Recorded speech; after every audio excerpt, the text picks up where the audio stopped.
Welcome back to my channel. ఈరోజు ఏం జరగబోతుందో తెలుసుకుందామా? ఇంకా ఎపిసోడ్లోకి వెళ్ళిపోతే శౌర్య అలాగే రామలక్ష్మి ఇద్దరు కూడా గుడికి వస్తారు. ఇక రామలక్ష్మి ఏమో, సార్ నేను మన ప్రేమ గెలిచి మన ఇద్దరికి పెళ్ళైతే ఈ గుడి మీద ఈ మెట్లన్నీ కూడా పాదాలతో వెక్కి వస్తానని మొక్కుకున్నాను. మోకాళ్ళ మీద వెళ్ళి నా మొక్కు చెల్లించుకుంటాను అని అంటుంది. ఒక్కసారిగా శౌర్య మెట్లన్నీ చూస్తాడు.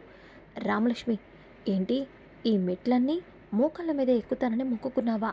అవును సార్, మన ఇద్దరి పెళ్ళి అవ్వాలని మన ప్రేమ గెలవాలని మొక్కుకున్నా. ఇక్కడ ఏం మొక్కుకున్నా తీరుతుంది సార్. ఇప్పుడు మన ప్రేమ గెలిచింది. త్వరలోనే మనకి నాన్న పెళ్లి చేస్తున్నారు. అందుకే మొక్కు చెల్లించుకుందామని ఇక్కడికి వచ్చాను సార్. మీరు ఇక్కడే నుంచోండి, నేను మోకాళ్ళ మీద నడిచి పైకి ఎక్కేస్తాను అని అంటుంది. ఆగు రామలక్ష్మి, ఈ మొక్కు నువ్వు చేయకూడదు. అదేంటి సార్, మన ప్రేమ గెలవాలని నేను మొక్కుకున్నాను సార్. మొక్కుకున్నావు కదా, కాబట్టి నీ మొక్కు నేను తీరుస్తాను. ఎందుకంటే ఇప్పుడు నువ్వు నాలో సగం. అంటే నీ గురించి నేను ఏదైనా చేయొచ్చు కదా. నువ్వు కష్టపడుతూ ఉంటే నేను ఇక్కడ ఎలా నుంచుంటాను అనుకుంటున్నావు? అందుకే నీ మొక్కు నేనే చెల్లిస్తాను అని చెప్పి అంటూ ఉంటే, సార్ అదేంటి సార్? రామలక్ష్మి, మన ఇద్దరం చేసుకుంటే ఇద్దరం సంతోషంగా ఉంటాం. అంటే నువ్వు మొక్కుకున్నది మన ఇద్దరి కోసం, కాబట్టి నీ మొక్కు నేను కూడా చెల్లించవచ్చు కదా. ఏమంటావు? నిజమే కానీ సార్, మీరు అంత దూరం అన్ని మెట్లు మోకాళ్ళ మీద ఎక్కితే మరి నువ్వెక్కితే? రామలక్ష్మి, నువ్వేం ఆలోచించు మాకు. నాతో పాటు నువ్వు ప్రశాంతంగా పైకి వచ్చే, నేను మోకాళ్ళ మీద నడిచి నీ మొక్కు చెల్లించేస్తాను. అది మన మొక్కు అని చెప్పి ఇక శౌర్య ఏమో మోకాళ్ళ మీద మెట్లే ఎక్కుతూ ఉంటాడు. రామలక్ష్మి అది చూసి, సార్ ఇబ్బందిగా ఉందా? ఇంకెప్పుడు ఇలాంటి మొక్కులు మొక్కనులేండి సార్, మిమ్మల్ని ఇబ్బంది పెట్టను. రామలక్ష్మి, నాకేం కాలేదు, నేను బాగానే ఉన్నాను అని చెప్పి శౌర్య ఇంకా ఆ మోకాళ్ళ మీద మెట్లు ఎక్కుతూ ఉంటే ఒక్కసారిగా రామలక్ష్మి శౌర్యని చూసి చాలా ప్రేమించేస్తుంది. సార్ ఇంత మంచివారు, నా కోసం పెళ్ళి కాకముందే ఇంత చేస్తున్నారు, పెళ్ళయ్యాక నా కోసం ఇంకేమి చేస్తారో అని రామలక్ష్మి చాలా సంతోషపడిపోతుంది. ఇక శౌర్య ఏమో మెట్లెక్కేసి పైకి వస్తాడు. ఇద్దరు లోపలికి వెళ్ళి కొబ్బరికాయ కొట్టి పంతులు గారి దగ్గర ఆశీర్వాదం తీసుకుంటారు. శీఘ్రమేదో కళ్యాణ ప్రాప్తిరస్తు అంటూ పంతులు గారు ఆశీర్వాదం ఇస్తారు. ఇక ఇద్దరు వచ్చి కూర్చొని ప్రసాదం తింటూ ఉంటారు. ఇక శౌర్య బాగా అలసిపోవడంతో రామలక్ష్మిని శౌర్యకి ప్రసాదం తినిపిస్తుంది. చూసుకోకుండా పచ్చిమిరపకాయ తినిపించేయడంతో ఒక్కసారిగా శౌర్య ఆ పచ్చిమిరపకాయ తిని కారం కారం అని గట్టిగా అరుస్తూ ఉంటాడు. ఇంకా పక్కన ఎక్కడా కూడా వాటర్ కనిపించదు. ఇక రామలక్ష్మి అటు ఇటు చూస్తూ, సార్కి బాగా కారంగా ఉన్నట్టుంది, ఏం చేయాలి అని చెప్పేసి వెంటనే వెళ్ళి శౌర్యని కిస్ చేస్తుంది. ఇక శౌర్య ఒక్కసారిగా అలాగే షాక్ అయిపోతాడు. రామలక్ష్మి కూడా శౌర్యని కిస్ చేసి షాకింగ్గా ఉండిపోతుంది. ఇక వెంటనే పక్కకు వచ్చి కూర్చొని సిగ్గుపడుతూ ఉంటుంది. ఇక శౌర్య, రామలక్ష్మి ఇంకొక పచ్చిమిరపకాయ ఉందా అని అంటాడు. సార్ అంటే మళ్ళీ ఇంకేమైనా? సార్ చాలా ఆలస్యం అవుతుంది, ఇంకా పదండి వెళ్దాం అని చెప్పి రామలక్ష్మి సిగ్గుపడుతూ ఇంకా శౌర్యని తీసుకొని అక్కడి నుంచి వెళ్ళిపోతుంది. ఇక ఇంతలోకి వెంకట్రావుని ఇంకా పోలీసులు అరెస్ట్ చేసి ఇంకా రేప్ కేసు ఫైల్ చేస్తూ ఉంటే ఇంతలోకి చలపతికి చారు కాల్ చేస్తుంది. నాన్న, మన ప్లాన్ వర్కౌట్ అయిందా? సీనుబాబు మీద కేసు పెట్టించేసావా?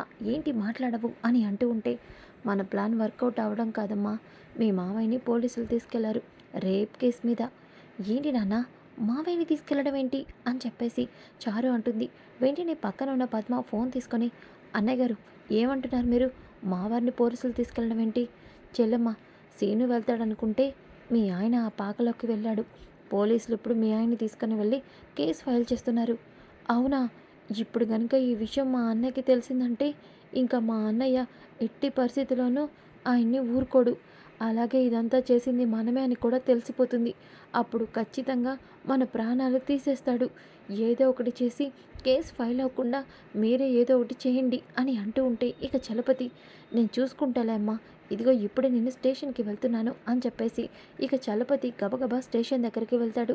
ఇంతలోకి కానిస్టేబుల్స్ పోలీస్ స్టేషన్కి తీసుకెళ్తుంటే చలపతి ఇక ఆ కానిస్టేబుల్ని పిలుస్తాడు. ఇక ఆ కానిస్టేబుల్స్ ఏమో చలపతిని చూసి ఇక వెంకట్రావుని అక్కడే నిలబెట్టి వస్తారు.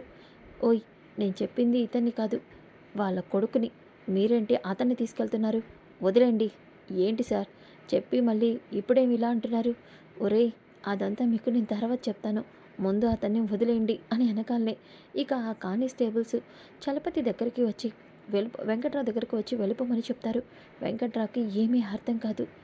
ఏంటి అంత అయోమయంగా ఉంది, నాకేం అర్థం కావట్లేదే అని చెప్పేసి ఇక అయోమయంగా వెళ్తూ ఉంటాడు. అప్పుడే ఆద్య ఇంకా రోడ్డు మీద వస్తూ ఉంటుంది. ఆద్య ఒక్కసారిగా వెంకట్రావుని చూసి, మావయ్య మీరేంటి స్టేషన్ వైపు నుంచి వస్తున్నారు, ఏమైంది? అమ్మ ఆద్య, నాకేమీ అర్థం కావట్లేదమ్మా. ఏంటి మావయ్య, ఏం అర్థం కావట్లేదు, చెప్తాను విను అని చెప్పి ఇక తను వెళ్ళడం, అక్కడ ఉన్న అమ్మాయి తనని రేప్ చేశారని గట్టిగా అరవటం, ఆ తర్వాత ఎంత చెప్పినా వినకుండా కానిస్టేబుల్స్ తీసుకెళ్లడం, తర్వాత కేసు పెడతానని చెప్పి వదిలేయటం, ఇదంతా నాకు అర్థం కావట్లేదు. ఆ చలపతి ఏం చెప్పాడో తెలీదు, వాళ్ళు నన్ను వదిలేశారు. అవునమ్మా అని మొత్తం జరిగిందంతా ఆద్యతో చెప్తాడు. ఆద్య ఒక్కసారిగా అది విని షాక్ అవుతుంది. ఇక వెంకట్రావు, నాకేమీ అర్థం కావట్లేదమ్మా, నేను మా సేనుగాడిని ఒక 100 రూపాయలు తాగడానికి ఎవరా అని అడగడానికి వెళ్తే ఇంత జరిగింది. అయినా టైం బాగుంది, నేను వెళ్ళాను కాబట్టి నా మీద ఆ అమ్మాయి కంప్లైంట్ ఇస్తానంది. ఆ చలపతి ఆపాడు. అదే నా కొడుకెళ్ళుంటే బాబోయ్, అందరూ వాడిని తప్పుగా అనుకునేవారు కాదు, ఇలాంటి వాళ్ళ వల్లే జీవితాలు నాశనం అయిపోతాయి అని చెప్పి బాధపడుతూ వెళ్ళిపోతుంటే ఇక ఆద్య ఆలోచిస్తుంది. అసలు సీను బావ అక్కడ ఉండడం ఏంటి, మావయ్య మీద ఆ అమ్మాయి అలా చెప్పడం ఏంటి, ఇదంతా చూస్తూ ఉంటే కావాలని ఎవరో సీను బావ మీద ప్లాన్ చేసినట్టు అనిపిస్తుంది. ఎవరో ఏంటి, ఆ చారు వాళ్ళ నాన్నే. అవును, సీను బావ పాస్పోర్ట్ అప్లై చేశాడు కదా, ఆ పాస్పోర్ట్ని ఎలా అయినా క్యాన్సిల్ చేయించడం కోసం సీను బావ మీద రేప్ కేసు పెట్టి ఎలా అయినా సీను బావ పాస్పోర్ట్ని క్యాన్సిల్ చేద్దామని చారు వాళ్ళ నాన్న కలిసి ఇదంతా చేసి ఉంటారు. అవును, కానీ అక్కడికి సమయానికి మావయ్య వెళ్ళడంతో మావయ్య ఇందులో ఇరుక్కున్నాడు. ఈ చారు ఎంత చెప్పినా మారదా, ఈ చారుకి బుద్ధంటే రాదా అని చెప్పి ఆద్య చాలా కోపంగా ఇక ఇంటికి వస్తూ ఉంటుంది. ఇక ఇంతలోకి పద్మ, చారు అలాగే చాలా టెన్షన్ పడుతూ ఉంటారు.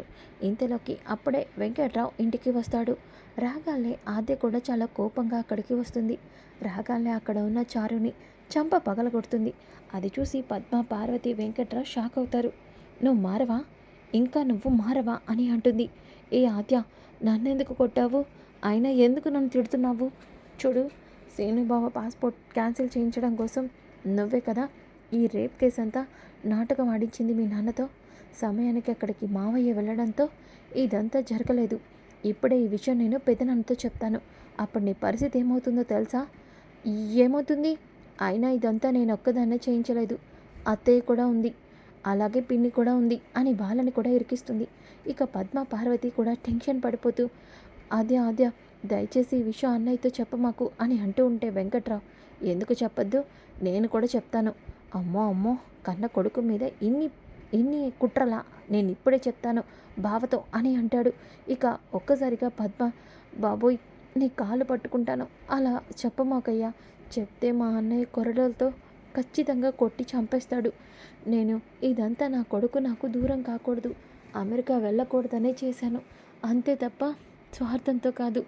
ప్లీజ్ ఆద్య, ఈ విషయం మాత్రం అన్నయ్యతో చెప్పమాకు, నీకు దండం పెడతాను ఆద్య అని పద్మ బ్రతిమలాడుతూ ఉంటే, అత్తయ్య మీరు అడుగుతున్నారు కాబట్టి చెప్పట్లేదు, కానీ మీ అబ్బాయి మీద మీరే ఇలాంటి పనులు చేస్తే మీ అబ్బాయి నిజం తెలిసాక మిమ్మల్ని ఎంత అసహించుకుంటాడో ఆలోచించారా? చారు విషయంలో మీరు నా విషయంలో చేసిన తప్పుల్ని మీ అబ్బాయి ఇప్పటికీ క్షమించలేకపోతున్నాడు. మీరు రేపు తన జీవితం మీదే ఇలా దెబ్బ కొట్టాలని చూస్తున్నారని తెలిస్తే తను ఎంత బాధపడతాడు? సీను మనసు ఎంత బాధపడుతుందో ఆలోచించారా? అయినా మీరు సీనుని ఇదే అర్థం చేసుకున్నారు. సీనుకి మీరంటే చాలా ఇష్టం, మిమ్మల్ని వదిలి ఎక్కడికి వెళ్తాడు? పెద్దనాన్న, పెద్దమ్మ మీ అందరినీ వదిలి సీను అమెరికా ఎందుకు వెళ్తాడనుకుంటున్నారు? ఎక్కడికి వెళ్ళడు సీను అని చెప్పేసి వాళ్ళకి ధైర్యం చెప్పి ఇక ఆద్య అక్కడి నుంచి వెళ్ళిపోతుంది. వెంకట్రావు, బంగారం లాంటి కోడల్ని వదులుకొని తప్పు చేశావే, ఇప్పుడు శిక్షని అనుభవిస్తున్నావు అని చెప్పి కోపంగా వెళ్ళిపోతాడు. ఇక పద్మ అయితే చాలా బాధపడుతుంది. ఇంతలోకి చారు, ఏంటి వాళ్ళ మాటలకి కరిగిపోయావా ఏంటి? నువ్వు వాపవే బాబు, ఏదో ఇప్పుడే గంట నుంచి బయటపడ్డాం, అయినా మీ నాన్న నువ్వు చేసే ప్రయత్నాలు ఆపండి, వాడు మనల్ని వదిలి ఎక్కడికి వెళ్ళడు అని చెప్పి పద్మ కోపంగా అక్కడి నుంచి వెళ్ళిపోతుంది. ఇంకా ఉదయం అవుతుంది. ఉదయం అయిన తర్వాత కిషోర్ ఏమో చాలా సీరియస్గా ఆలోచిస్తూ ఉంటాడు. అప్పుడే రఘురామ్ అక్కడికి వస్తారు. కిషోర్ గారు ఏదో మాట్లాడాలన్నారు. రఘురామ్ గారు, ఆద్యకి పెళ్లి చేయాలి అనుకుంటున్నాను, అది కూడా ఇక్కడ సంబంధమే చూసి అని అనగానే ఒక్కసారిగా రఘురామ్ జానకి చాలా సంతోషపడతారు. కిషోర్ గారు, మీ ఆలోచన చాలా బాగుంది. ఇప్పుడే మంచి సంబంధం వెతుకుదాము, వెతకండి. రామలక్ష్మితో పాటు ఆద్య పెళ్ళికి కూడా ఇక్కడే జరిపించేస్తాను. ఆ తర్వాత నేను ప్రశాంతంగా అమెరికా వెళ్తాను అని అంటాడు.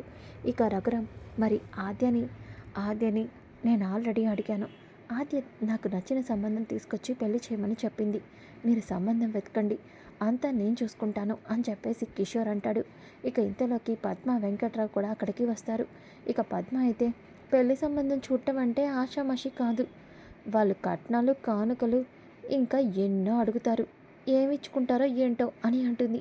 వెంటనే కిషోరు, నా ఆస్తి మొత్తం ఆద్యదే కదా, ఆద్యకి 100 కోట్ల ఆస్తి ఉంది, ఆద్యకి వారాల నగలు కూడా ఉన్నాయి. ఇవన్నీ సరిపోవా కట్న కానుకలకి? అయినా కట్నాలు చూసి ఆద్యని పెళ్లి చేసుకునేవాడు నాకు వద్దు. ఆద్య మనసుని, ఆద్యని చూసి ఇష్టపడేవాడే నా అల్లుడిగా రావాలి అని అంటున్నాడు. ఒక్కసారిగా పద్మ షాక్ అవుతుంది. ఏంటి, ఈ ఆద్యకి 100 కోట్లు ఆస్తుందా? నమ్మలేకపోతున్నానే. అనవసరంగా ఆ చారుని నగల కోసం ఆశపడి కోడల్ని చేసుకున్నాను. అనవసరంగా చాలా పెద్ద తప్పు చేశాను అని పద్మ చాలా ఫీల్ అయిపోతుంది. ఇక రఘురామేమో ఆద్యకి సంబంధాలు చూస్తానని పంతులు గారికి ఫోన్ చేసి ఆద్యకి మంచి సంబంధం చూడాలని, ఇక అలాగే ఆద్య ఫోటోని తీసుకువెళ్ళమని చెప్తాడు. ఇక ఆ మాటలకి వెంకట్రావు శ్రీను చాలా బాధపడతారు. ఇక శ్రీను అయితే బాధతో వెళ్ళిపోతూ ఉంటే వెంకట్రావు, శ్రీను లేదురా, ఆల్రెడీ మనం అడగాల్సినవన్నీ అడిగాము, ఇక మనం ఈ విషయంలో జోక్యం చేసుకోకపోవడమే మంచిది అని చెప్తాడు.